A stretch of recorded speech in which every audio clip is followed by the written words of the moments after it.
Estamos começando Vai? com mais um programa de cidadania e hoje temos um convidado muito especial, um homem que começou devagarzinho na cidade, foi secretário de governo de finanças, né?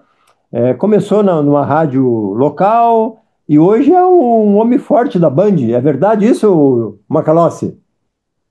O Glacir Gomes não faz fake news, é verdade. Eu fico feliz de estar aqui contigo, meu amigo, e com o público da TV Cidade que tu há muito tempo comanda aí, sempre com muito interesse da comunidade farroupilhense. É um prazer estar falando para os meus conterrâneos. Muito bem. Tu tem vindo a Farroupilha ou muito pouco? O tempo não está te Tenho, a permitindo? cada 15 dias, visitar a família, todos estão aí, né? Aham, Então é importante manter os laços. E também eu tenho muitas amizades na cidade. com Mas, certeza. obviamente, que né, o meu trabalho me obriga a permanecer na capital e muitas vezes até me deslocar para o centro do país. É. Qual é a tua função na Band hoje? Hoje eu sou gerente de jornalismo da Rádio Bandeirantes e da Band News FM, E no Rio também Grande do faz, Sul. também faz TV, Sim, eu tenho um comentário diário no Band Cidade, que é o principal jornal da Band TV. que é um comentário geral ou mais político? É um comentário político, mas é Uhum. um comentário em formato de drops. Ele tem 1 minuto e meio, 2 minutos. Tempo É, de TV, em geral, é diferente de tempo de rádio, né, Glacier? muito bem. Mas, como sempre, tu continua estudando e lendo muito? Ah, a gente tem que se manter sempre atualizado, né, Glacier? Até porque os assuntos são difíceis. Eu acho que o jornalista ele precisa se aprofundar, ele não pode só ficar na manchete. É, porque hoje está difícil saber o que que é fake e o que que é fato, né? Eu acho que essa é a grande dificuldade do momento contemporâneo, né? Separar a realidade do que é a presunção da realidade. A presunção, essa é muito boa. E vamos começar pelo Trump? Vamos lá. O que que tu me diz desse imbróglio que o Brasil entrou e que os Estados Unidos, por tabela, também entrou, né? Porque parece que os americanos lá também estão sentindo um pouco, né? Qual é a análise que tu faz do Trump e o Lula aí?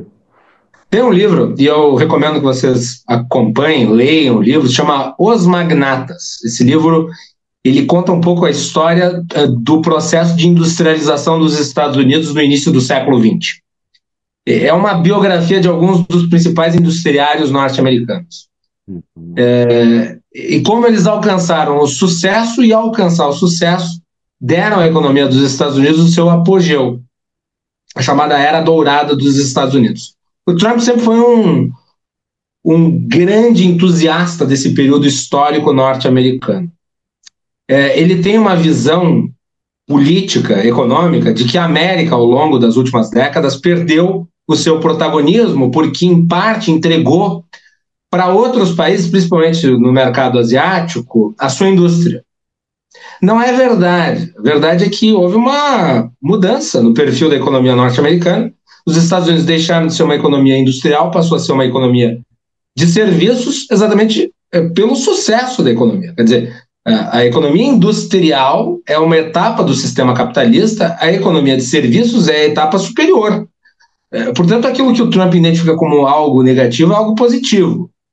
De qualquer modo, ele tem a visão de que é necessário voltar para aquele período. A grande América dos anos 30, por isso que o lema dele é Make America Great Again. Então, ele usa as tarifas como um meio de pressão geopolítica para trazer de volta os investimentos que os Estados Unidos passaram a fazer em outros países. Ou seja, ele quer reindustrializar os Estados Unidos, só que quer reindustrializar os Estados Unidos segundo uma circunstância econômica que já não é mais cabível para o formato da economia norte-americana. Os norte-americanos não produzem mais parafuso, porca, não fazem mais junta de metal. Os norte-americanos produzem software.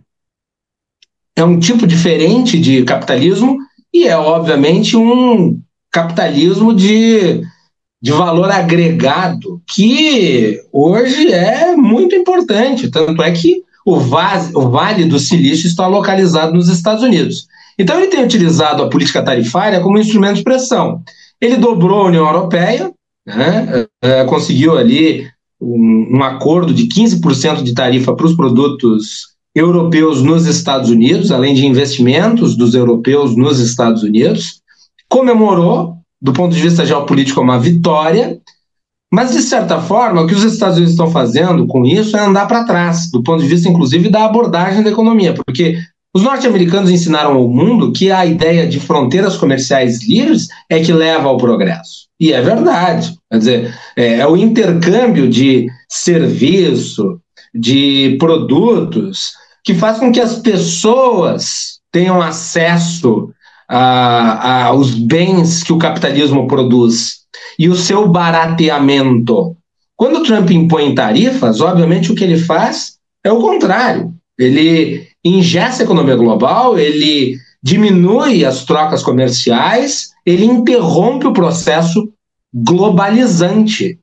E o argumento dele de que com as tarifas ele vai suprir os déficits comerciais norte-americanos, ele também está partindo do pressuposto errado, porque o déficit comercial, Glacier, ele não é negativo para um país do tamanho dos Estados Unidos, porque o déficit comercial significa que os Estados Unidos são um grande mercado consumidor.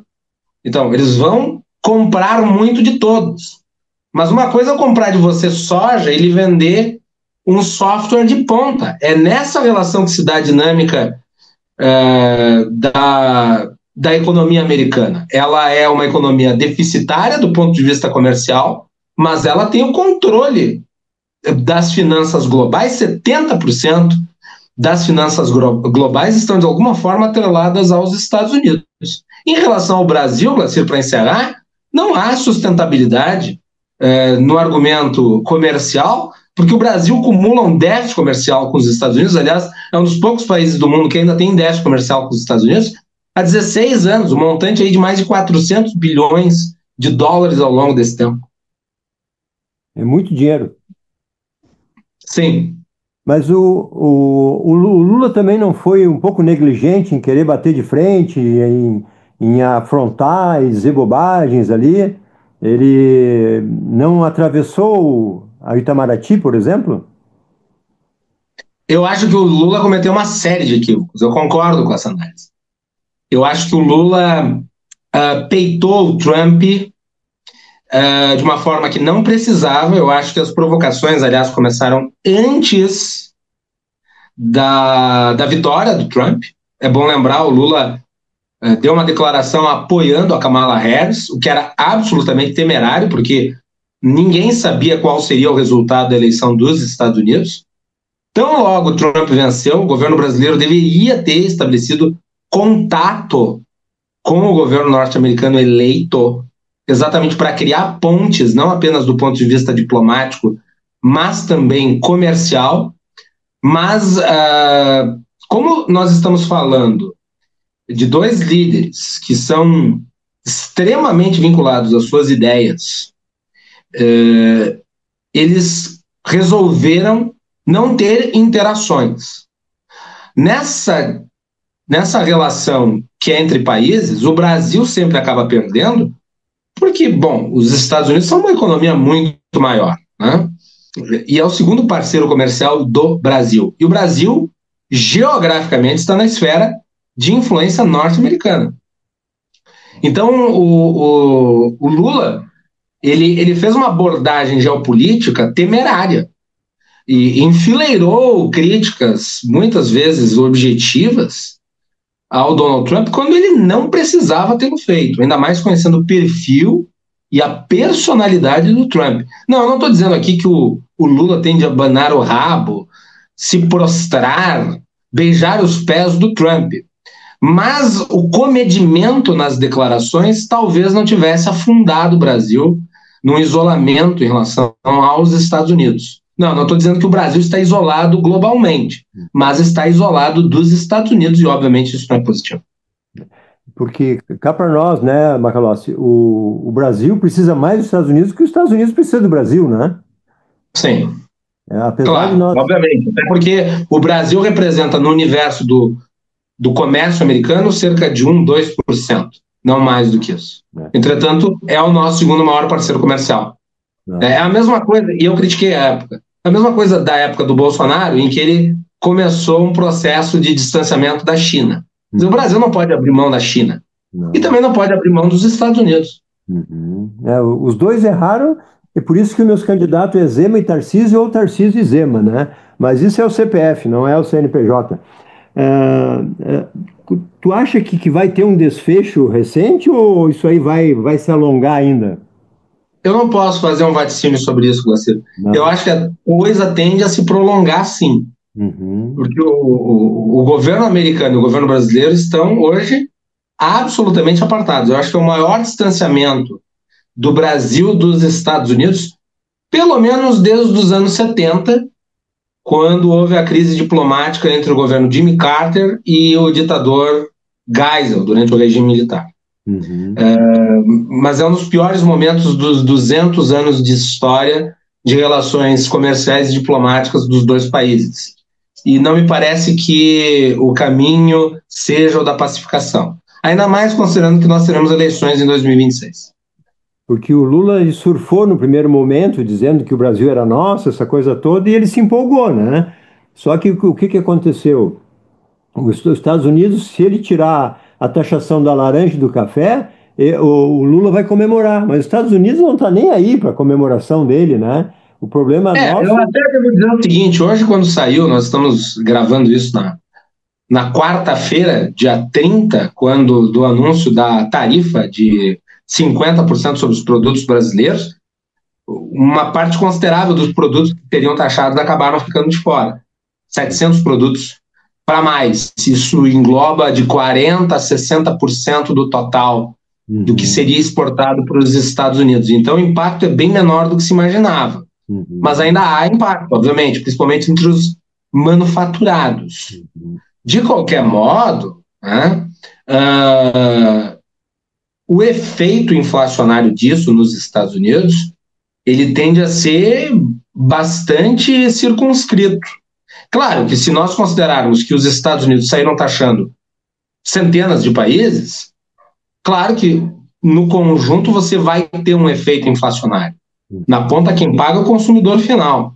Mas se Sim. nós apenas isolarmos o Brasil, o efeito é mínimo. Claro que tem alguns produtos que não tem como os Estados Unidos encontrarem substituições, caso do suco de laranja, café, dentre outros. Uhum. E note que as exceções à tarifação de 50%, elas vão de encontro aos interesses norte-americanos. Né? Muito bem.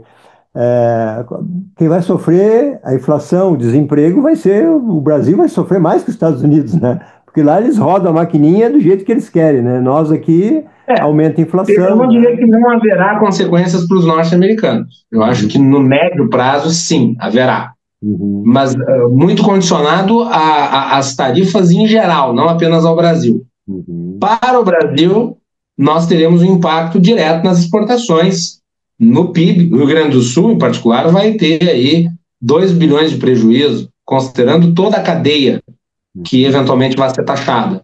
Estudo da Universidade Federal de Minas Gerais. Se eu não me engano, Farroupilha vai ter aí um impacto sobre os exportadores na média de 25%.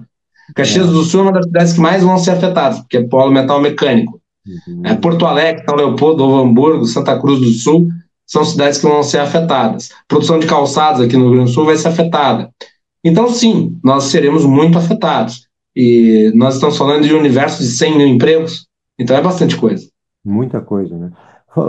Você tocou no Estado aqui, né?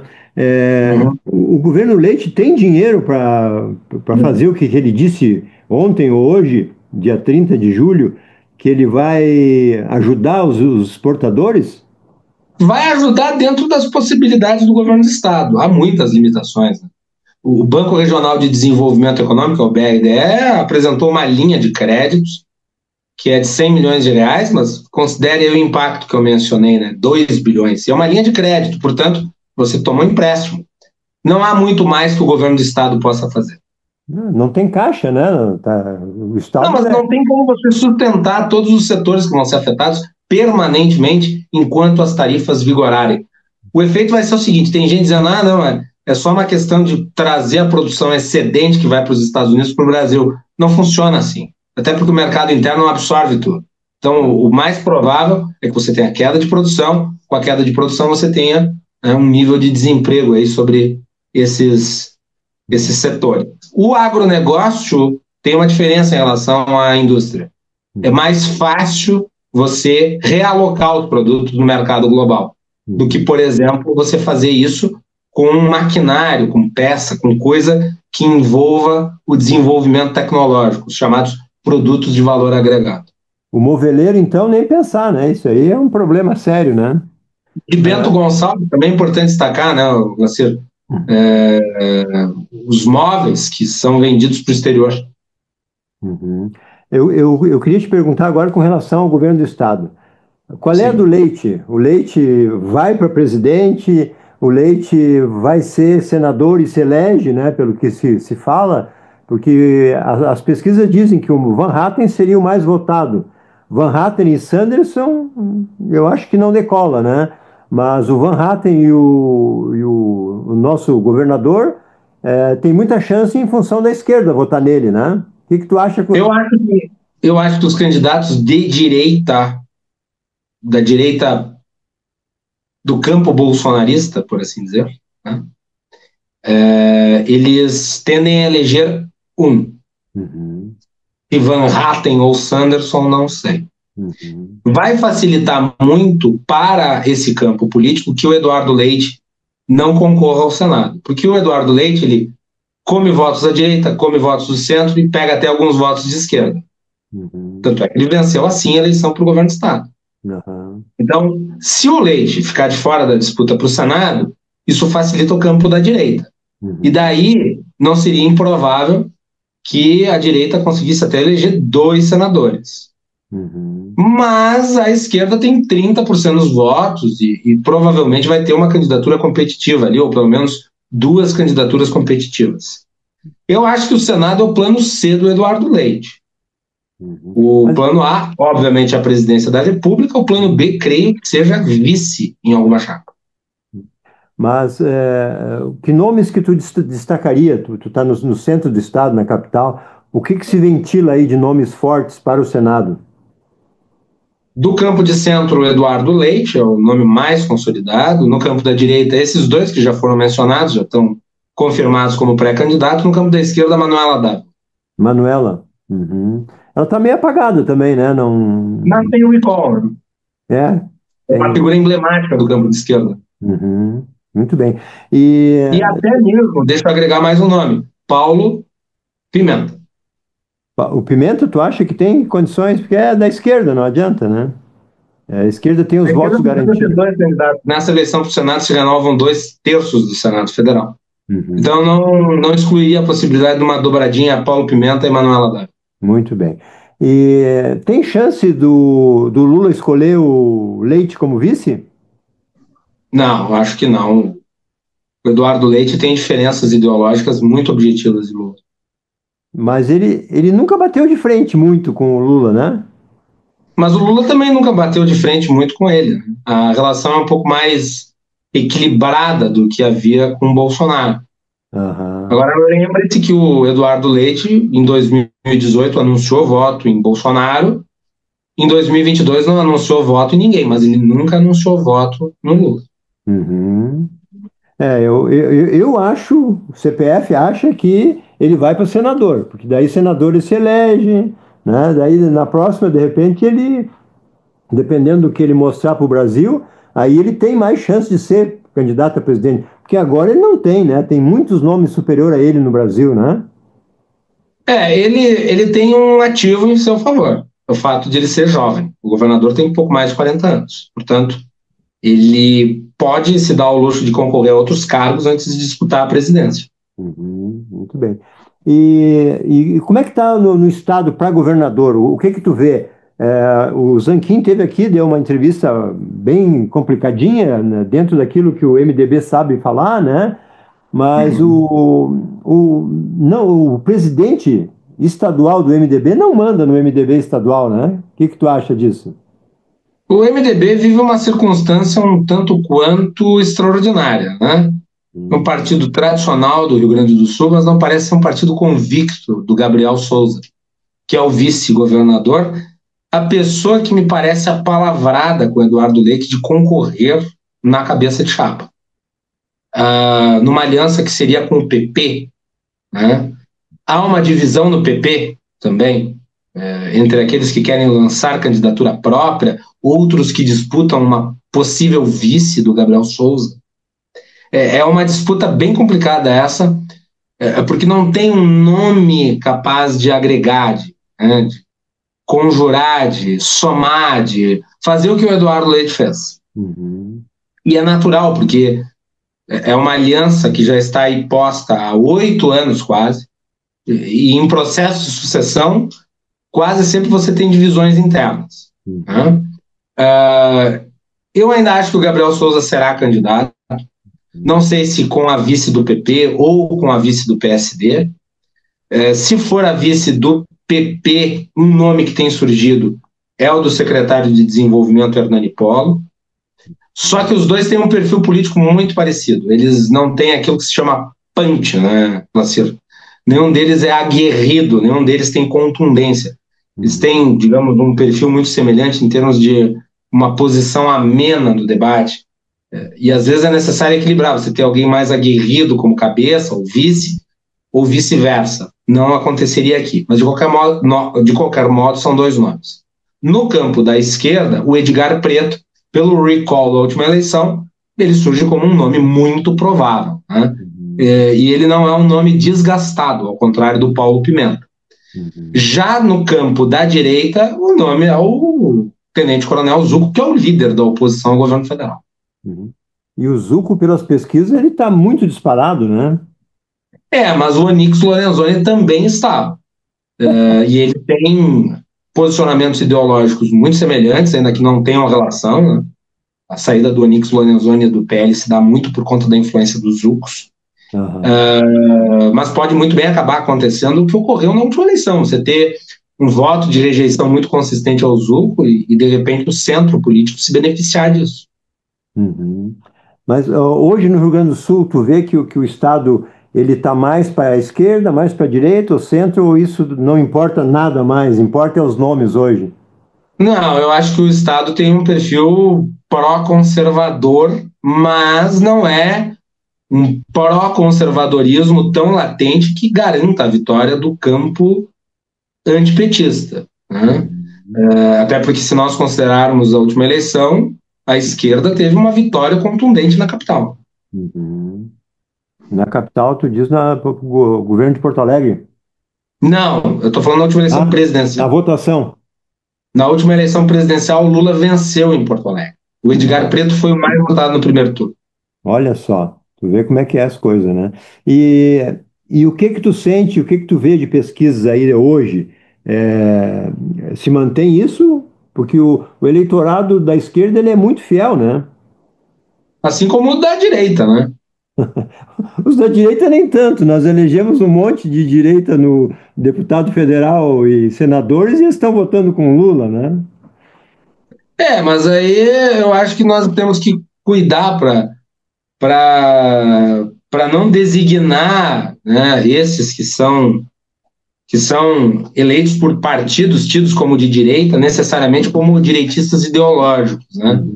A gente sabe que a força política mais consistente do Brasil é o fisiologismo. Há muito tempo. Há muito tempo. São parlamentares que vão estar no próximo governo, seja o próximo governo de esquerda ou de direita. E essa condenação que o Trump deu para o Xandão, o homem mais odiado do país hoje, na minha visão, eu queria ver se tu concordava comigo em termos, não precisa concordar nunca, né? Os culpados da situação brasileira hoje são os deputados federais e senadores, que não fizeram o que deveria ter sido feito, né? Porque nós elegemos eles para isso, eles votam com o governo para ter as verbas, para aplicar nos seus estados, manter o poder e a reeleição, e aí vai, né? Independente do juízo que a gente possa fazer em relação ao Alexandre de Moraes, ou dos deputados e senadores, me parece que uma intromissão estrangeira é absolutamente negativa, né? E cria um precedente muito grave. Eu até convido os nossos telespectadores, que provavelmente devem ter uma visão negativa do Alexandre de Moraes, a se perguntar se ocorresse uma situação diferente dessa. Vamos pegar aqui um caso em que, por exemplo, a França, que a título de proteger os seus produtores rurais, né, faz a retórica da proteção ambiental, que a França acionasse o Brasil com tarifas por descumprimento de norma ambiental brasileira. Isso seria aceitável? Não, não seria. Nós temos que resolver os nossos problemas internamente, sem a tutela de um líder político estrangeiro. A gente pode ter críticas, reservas, a atuação de todos os entes institucionais brasileiros, mas os problemas brasileiros devem ser resolvidos pelo Brasil dentro da sua circunstância democrática. Mas dentro da história do navio que passou aqui, foi para o Irã, dessas histórias de narcotráfico, que ele bota o Maduro no meio, né, essas coisas todas aí, essa lei, que é o nome da lei eu não sei dizer lá, mas tu saberia, né? Essa última lei que ele aplicou no Xandão, é uma lei que para os Estados Unidos é uma coisa que para eles está certo, né? Mas o criador da lei condenou o uso para o caso do Alexandre de Moraes. E a Anistia Internacional também se posicionou contrária à aplicação da lei Magnitsky contra o Alexandre de Moraes. E é o primeiro integrante de um sistema judicial de um país democrático a ser sancionado dessa forma. Até então, a Magnitsky, vou contar rapidamente a história. A lei Magnitsky é uma lei de 2012, criada no governo Obama, para punir os agentes que foram responsáveis pelo assassinato do Alexei Magnitsky. O Alexei Magnitsky descobriu um esquema de corrupção no regime russo, ele foi preso, morreu preso, né, provavelmente vítima de espancamento, maltrato, essas coisas, e a partir desse caso se criou a lei para que os Estados Unidos usassem a sua força financeira de modo a sancionar individualmente, né, pessoas que cometem crimes contra direitos humanos. Não acho que seja o caso da aplicação da lei, por mais que se possa ter reservas em relação à interpretação que o Alexandre de Moraes faz da legislação brasileira. Muito bem. Mas, em função desse atropelo que a mídia nacional usa, né, a mídia que combate o governo Lula, que o STF faz com relação aos deputados, senadores, e que prende deputado e essa coisa toda, dá para dizer que nós estamos num país democrático hoje? Estamos. Os parlamentares criticam a Suprema Corte cotidianamente. Mas alguns foram presos por isso, né? Não tem razão. Ninguém foi preso por criticar o Supremo. A Carla Zambelli foi presa porque ela tentou fraudar o sistema do Conselho Nacional de Justiça. E o Daniel Silveira, por ter subido à tribuna da Câmara, enquanto deputado federal, e pregado o golpe de Estado.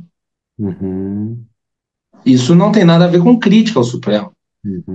Mas assim, ó, tem 80 e poucos pedidos de... Quantos parlamentares estão presos hoje? Não sei dizer. 513. Quantos estão presos? Eu não sei dizer. Mas assim, ó, com relação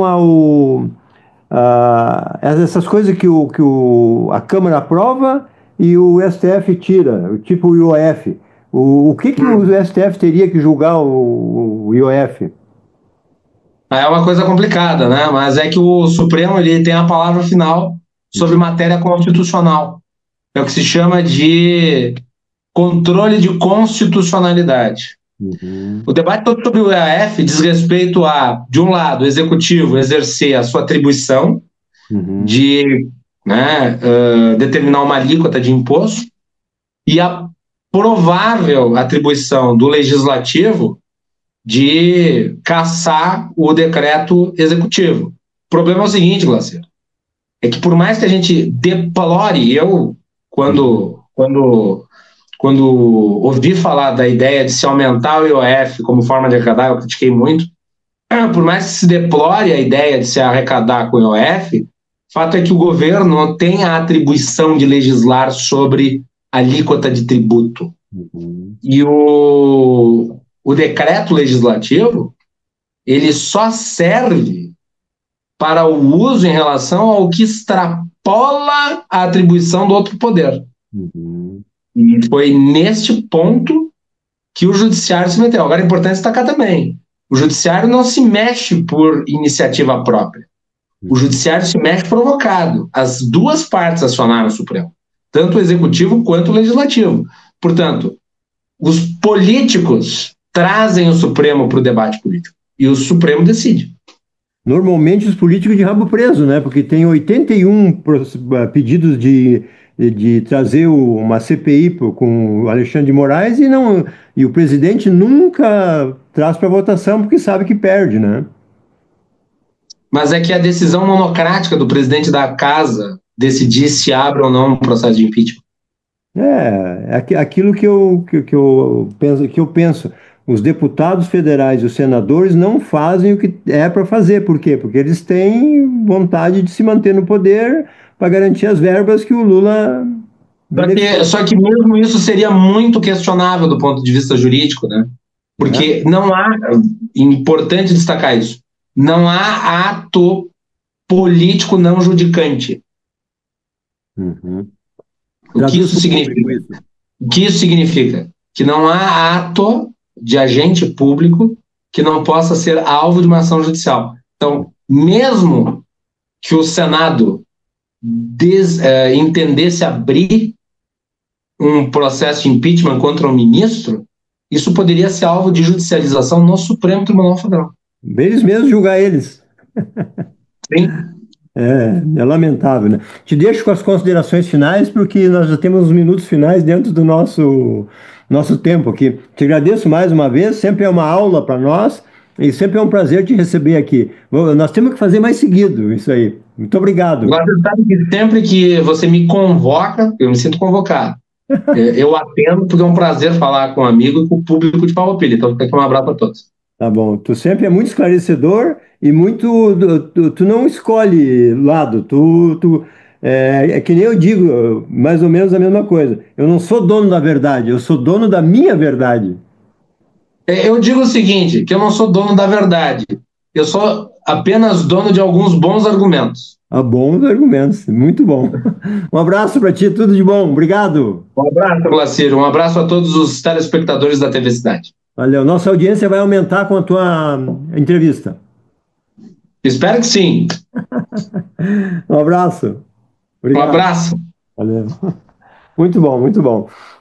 Mas é um imbróglio isso aí, né, Macalós? Tem muita coisa aí que nós não vamos resolver tão cedo, né? Não. Não.